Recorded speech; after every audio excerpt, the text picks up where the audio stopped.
hours ago. We brought my mother on the air. I was telling you about my nephew who said something really creepy. He said hi. He said my grandpa, his grandpa says hi, which is my deceased father. Right. And he's never met him. And we decided to get my mom to tell us some things that she's heard in my childhood home. We got our friend of the show, Harley. He's a medium. He's an intuitive advisor. And he actually came to my childhood home last night. Exactly. We went all through the house. It was amazing. And then we sat down and had a chat about what he felt. Now, there was a lot of things that he discovered, and it was scary how accurate they were. Looking at your face and your mom's face. I mean, your mom was in tears, wasn't she? Yeah. Because there were some things he said, like, there was no way of him knowing that. Yeah.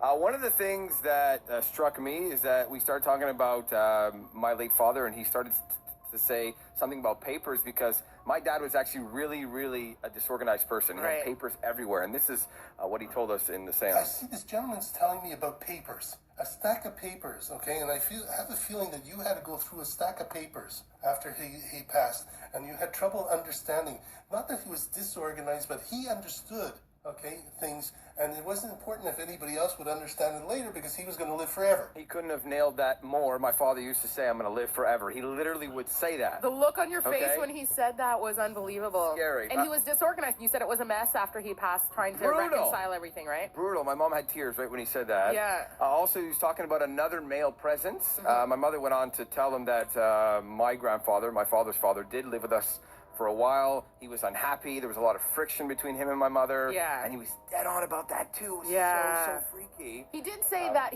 there's no hard feelings now, though, right? Yeah, exactly. He said he was a bit of a grumpy guy when he was here. He's like, but no hard feelings now. It's not a bad spirit. Yeah.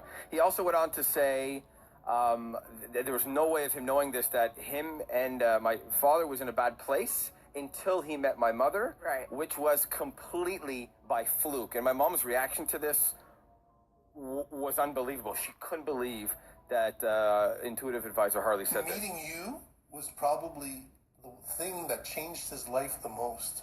And if you think of the way you met, it never should have happened. It was by coincidence like you would not believe.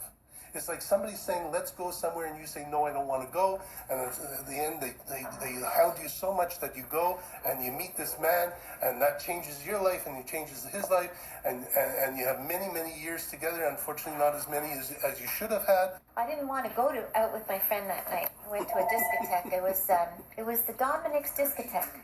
I didn't want to go that night, and my friend convinced me, oh, come on, go, you know? And that's when I met him. No.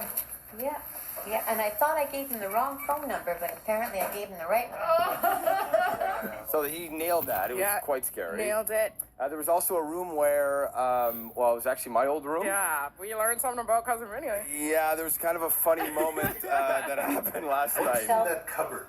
In the cupboard is a thing that goes up into the attic, up on top. But there's nothing that you've been looking for that you can't find, because I'm pretty sure if you look in that cupboard, you're going to find it.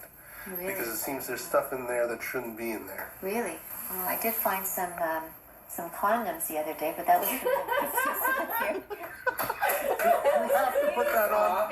He used to You put have them to up put on that on top. tomorrow morning. You gotta run the side hit them.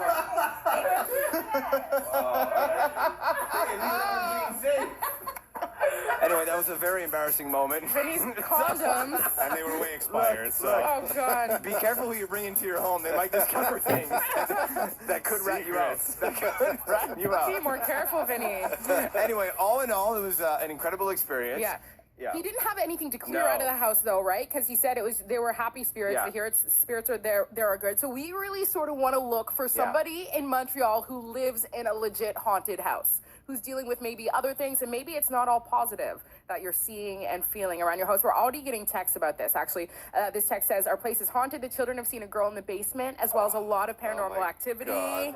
Yeah, it says, we had our local priest in to bless the house, and he left quickly, leaving us a jar of holy water. We called him to come back, but he did not want to return. That's from Connie in Verdun. So these are the kind of stories that we need, and we want to, because we want to bring Harley to come and visit a home, right? And I knew doing this and talking about this experience on air, it would inspire others to come forward and talk about things that they hear in their house, because this happens often. Yes. Right? And we want to send Harley to your place for a seance. I want to come too. If I'm invited, because I love this. Sure, yes, I do. Okay. All right, so we're going to follow up on this next week. You can text us at 9925. You can also add your comments on Facebook. There's a video there if you want to check it out at the Beat 92.5. Here's Katy Perry for Friday morning. Are we